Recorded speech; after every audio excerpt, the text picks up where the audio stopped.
Welcome to my channel, The Magic of Java. This is an extract from my second book, The Magic Sugar from Java. It's a novel. It reflects my experience of falling in love with Indonesia and falling in love with an Indonesian lady and slowly recognising that she has been taken from me either through black magic or simple criminality. Or is it simply my descent into madness? Whatever, it's still a novel. Any resemblance to real people is unintentional. But of course it's based on my experience. And yes, it's based on people I know. But amalgamations or caricatures of them. I do mention real celebrities and hope they will forgive me, along with any of my family and friends who believe that they have identified themselves. Exorcism and psychotropic substances in Klaten.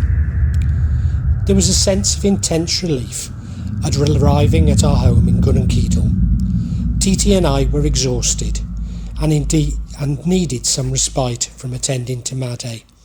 But of course our expectations were somewhat high. Quite rightly, everyone focused on Maddie and her manic pronouncements, but had they scrutinised Titi and I, they may have found that we were also in very poor shape. Maddie needed quietness, love, prayers, and a constant watching over.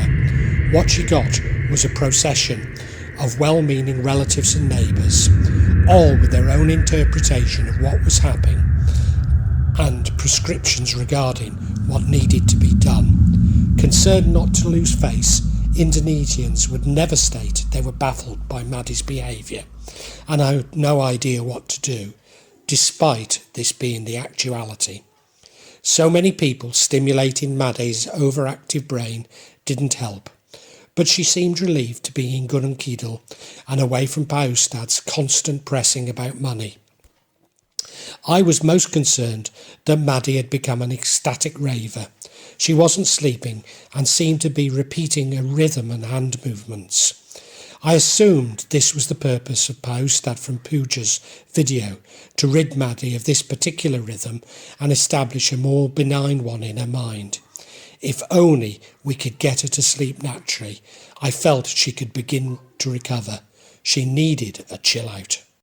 Whilst Indonesians always answer questions with the answer, even another question they believe the questioner wants to hear, they also strive for consensus in situations such as these, a consensus based on popular opinion, though often in opposition to expert or informed opinion.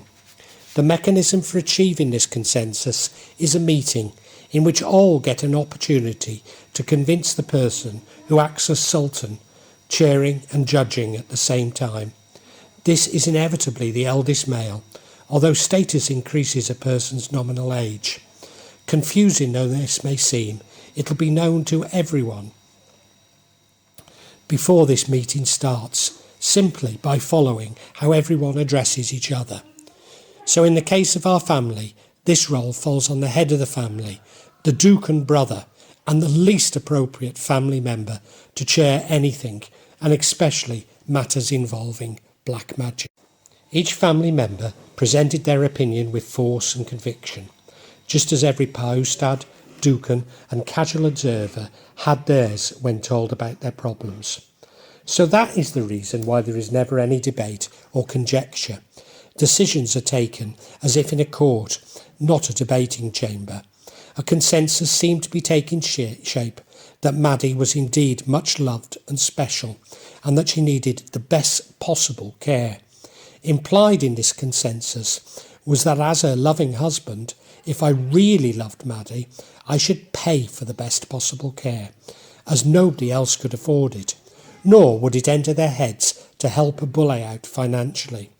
Indeed, the Duke and brother was probably hoping for another opportunity to skim some more money from me.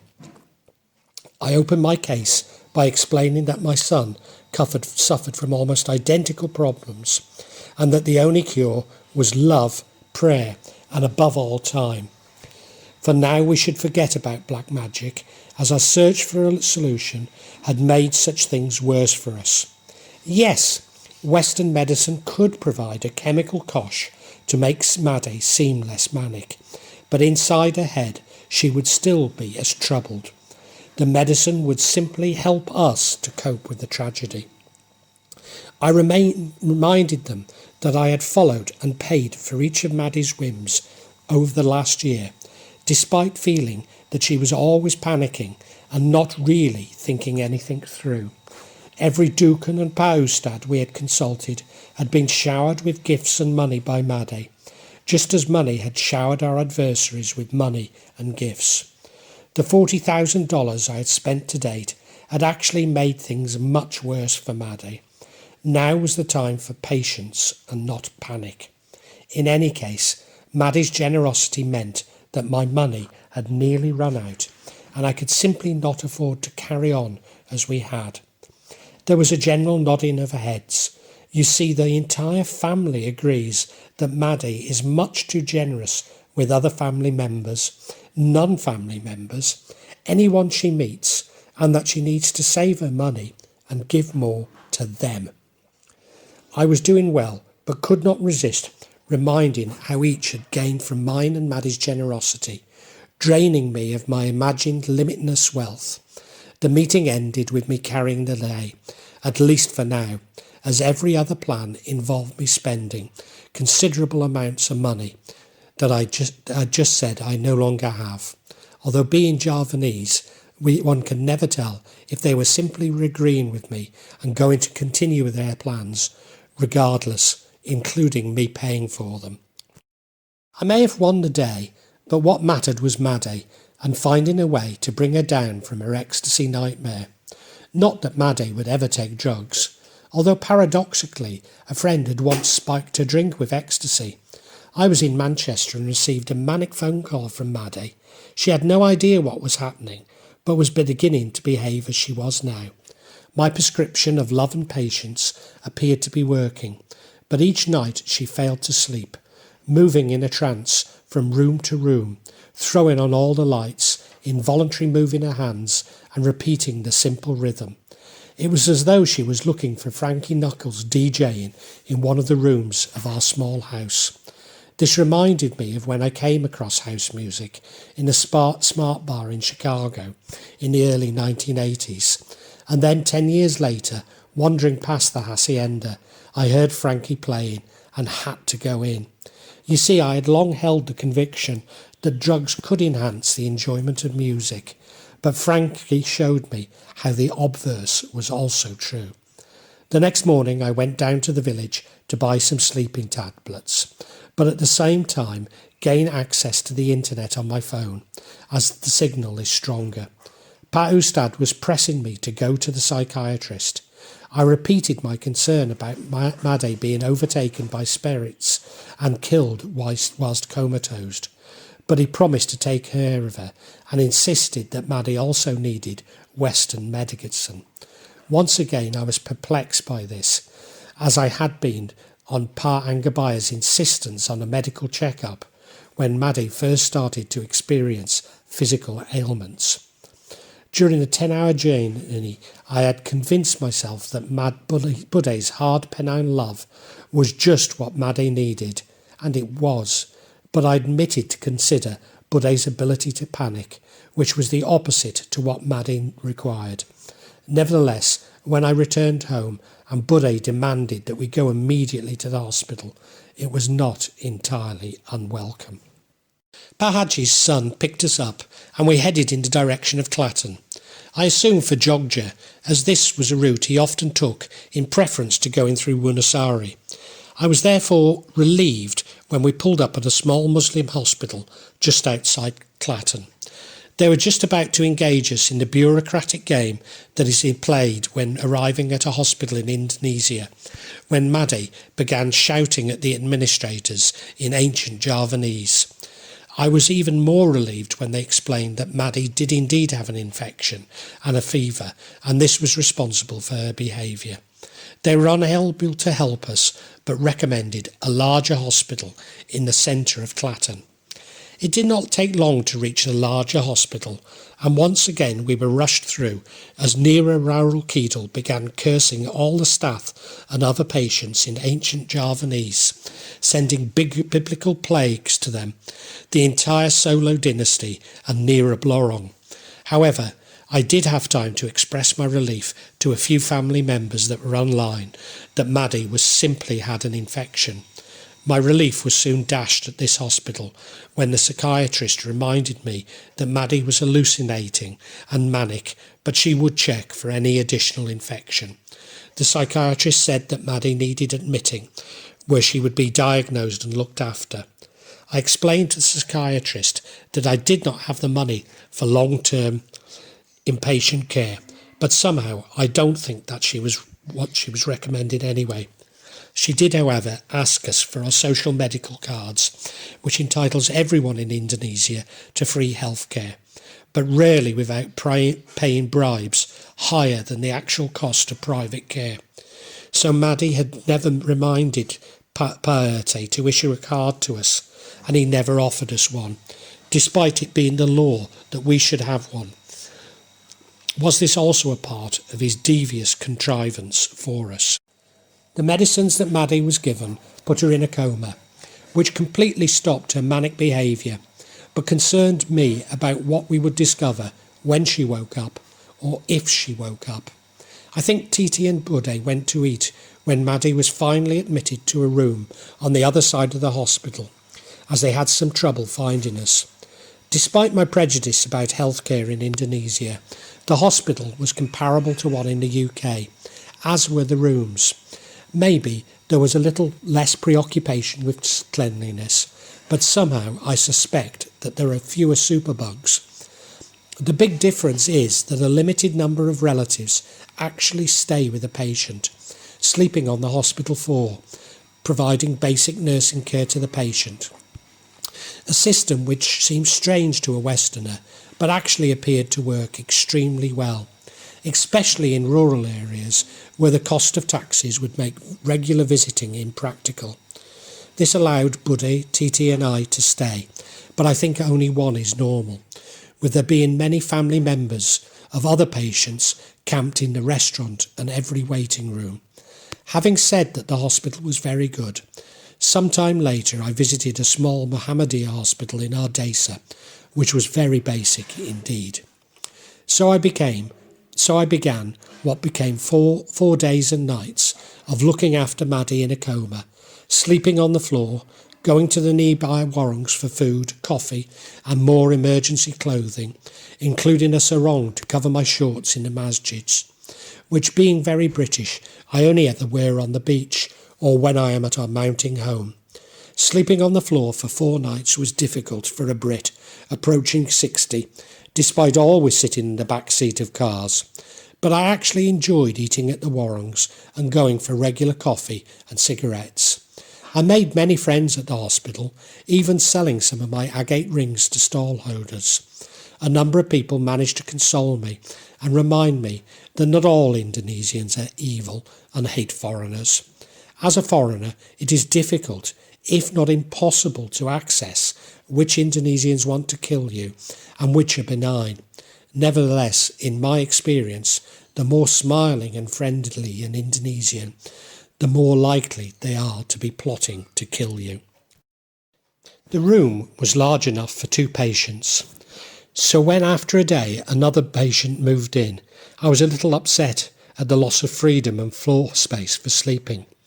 One of the patient's relatives spoke good English, but I've become wary of English speakers in Indonesia, as this provides them with an advantage when defrauding you.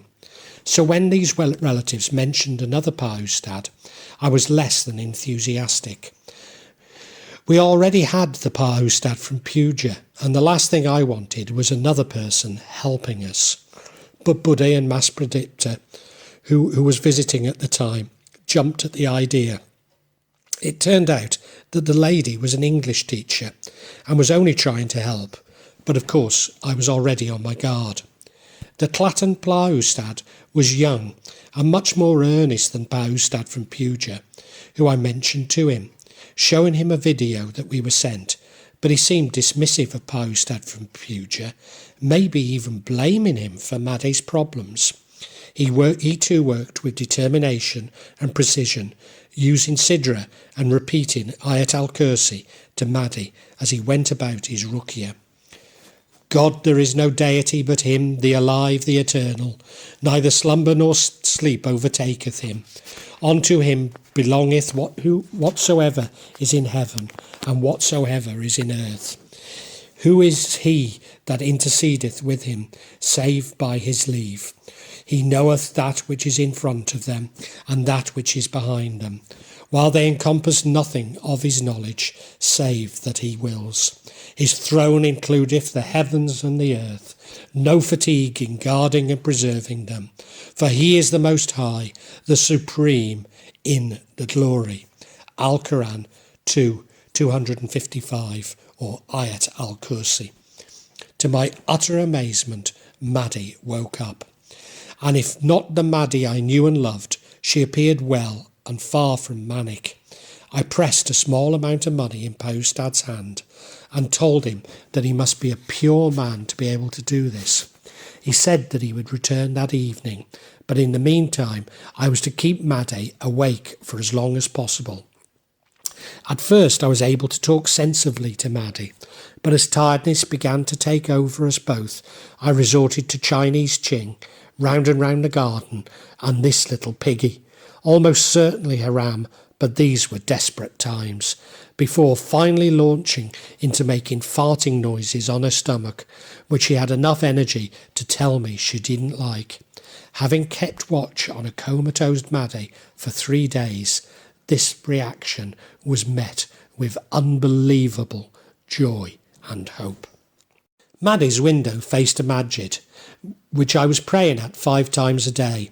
The abundance of beards among the other worshippers and its austerity suggested to me that it was Mohammedia. Whilst I was at this masjid, Mehdi had something of a relapse after speaking to a Dukan brother. I was completely incensed. How could the brother be so cruel to his little sister? Should I knock him about, maybe hospitalise him? Allah explained in the masjid that I should submit to him, and the brother was his concern, not mine. If I did nothing, the brother would suffer, and I knew exactly what Allah meant. You see, I decided that if Mali was to live, be cured, and that if I ever got enough money, I would build a spiritual retreat and masjid at our home in Gunung Kidul to help people who were experiencing just what we were. If this were to happen, and I did not include my brother-in-law in my plans, it really would be just dessert. I promised Allah that I would give up smoking if Maddie was better, but I wasn't entirely sure that she was, and rather wanted a smoke. Nevertheless, I resisted temptation until it was Maghrib and time to visit the masjid. As if by divine intervention, another Ustad said hello to me after the prayers. He was even more austere and large, almost like a Taliban leader. I did Google Taliban leaders, but cannot identify a suitable one. So maybe I should say how I imagine a Taliban leader. I was amazed when he entered the same building as me and went to the same floor. I explained that another Ustad was attending to my wife, and he disappeared into the next room. By the time our Ustad came to our room, he had been joined by the large Ustad, and both were watching over the sleeping Maddie. They discussed Ustad from Puja, and I heard them say, Dukan. They clearly felt that Ustad from Puja was somehow responsible for Maddie's condition. As we have sought solutions across the length of Java, each Dukan or Ustad has been dismissive of the last. Indeed, people are dismissive of the localised interpretations and practices within Islam only 30 kilometres apart. This is rather like the standard question hairdressers would ask in the 1970s. Where do you get it cut the last time? Prior to inquiring if you needed anything for the weekend. So I didn't dwell too much on their comments. Also, the world over, plumbers and builders will seek to convince you that they alone understand the complexities of your job by rubbishing the previous repairs. I did, however, give up smoking, so now I no longer eat pork, drink alcohol, or smoke, nor for considerable time have had sex, and am reminded of being told something similar by an adult when I was a teenager, to which I responded, well, there's not much else you can do then. Well, now I pray 5 times a day. Both Klaten Ustads visited us again the next morning and prescribed that Maddie was well enough to go home. I passed this on to the medical staff, but wasn't sure if they agreed with me. After waiting most of the day for Maddie to discharge, I went to medical inquiries and told that we could go home, but they were still preparing our bill. Hospital bills are like anything official in Indonesia, including train tickets. They take ages to prepare and still contain mistakes. A whole day for a minutely itemised incorrect bill seemed totally over the top, especially as I would have been happy had they rounded up the bill, which came to around $360. But most Indonesians are unable to provide forecasts or estimates, so follow the long-winded and frequently inaccurate process of manually totalling every component. Eventually this was paid, but not before the cashier explained each item to mass predictor, even though it was I that had the cash in the hand. And so Maddie was discharged. Bahaji's son had waited most of the day for Maddie, but was there to take us to our mountain home back in the mountains. Maddie had been discharged with some antidepressants, antipsychotics, and a powder to help her sleep. Well, actually to knock her out, but only enough for a few days. So the next morning I walked down to the village chemist to alert them to the need to order these strong drugs. The chemist explained that these were controlled drugs. I needed to inform the local government and that she would not be allowed to dispense them. So I went to the local government office, where I was met with utter amazement. Nobody had any idea whatsoever what to do with me, and suggested I go to Wonosari. I explained that I was prepared to go to Wonosari, but only if they were sure that this was the correct thing to do, knowing that they didn't have a clue, as I only had a few days prior to another crisis. In desperation to get rid of this troublesome bully who was interrupting their important task of looking busy, they suggested I go to the hospital. I produced the hospital bill with the prescription on it, and they were more concerned at the $360 I had paid than the drugs that my wife depended on. Then things changed. They asked me to bring my relatives with me back to the office. I protested that my relatives were peasant farmers and knew nothing about medication nor mental health, but they were insistent. I left the office in tears, so un-Indonesian, but an instinctive reaction. You see, here I was, worried sick that my wife would die or permanently lose her mind, and this was all leading up to a request for a bribe which I would willingly paid, had I any confidence that they were at all competent in getting Maddie what she needed. This admission itself being a breach of the British Bribery Act, and enough to get me incarcerated in strange ways. I felt so completely inadequate. If I was going to be treated like this, even though it was clear that I was in desperate need of help, how could I possibly stay in Indonesia and care for Maddie? In fact, without Maddie at my side, charming everyone we meet and removing the small obstacles Indonesians instinctively create for all around them, how could I possibly live in this dangerous country? Don't leave me this way. I can't survive. I can't stay alive without your love. No, baby. Don't leave me this way. I can't exist. I will surely miss your tender kiss. But don't leave me this way. Kenny Gamble, Leon Hoff and Carrie Gilbert. When I arrived home, Maddie seemed well, and it was explained that we would go back to the hospital in 2 days, when I could speak to the psychiatrist and get some more drugs. Although relieved, this did not seem to be a long-term solution, as the cost of getting to Klaten every few days would be prohibitive. Would we be forced back to Jakarta, or even the UK? I was also informed that Titi was flying to Jakarta and using the driver who Putri had said cast a spell on Maddie. I was uneasy about this, not so much the use of the driver, but I needed to get back, and a night bus, even for 2 of us, was cheaper than a driver and a flight for 1. Ustad from Klaten came again that day, and during the ruqyah removed a great many spirits from Maddie, claiming that she was cured of all but 1. In common with most Dukan and Ustads had told us. Certainly, Maddie coughed up some yellow-green substance tinged with a little blood. I felt so relieved. Just maybe we could reduce the medication and get Maddie back to something like normal. It was Christmas. Although we really don't celebrate Christmas being Muslim, a little more cheer would have been welcome. Perhaps snow on the mountain tops of Gunung Kidul, but you're more likely to bump into near Kidul than to find snow on the equator. I played Chris Rea's Driving Home for Christmas and was reminded of my incredulity when first told that he'd been a regular at the Twisted Wheel.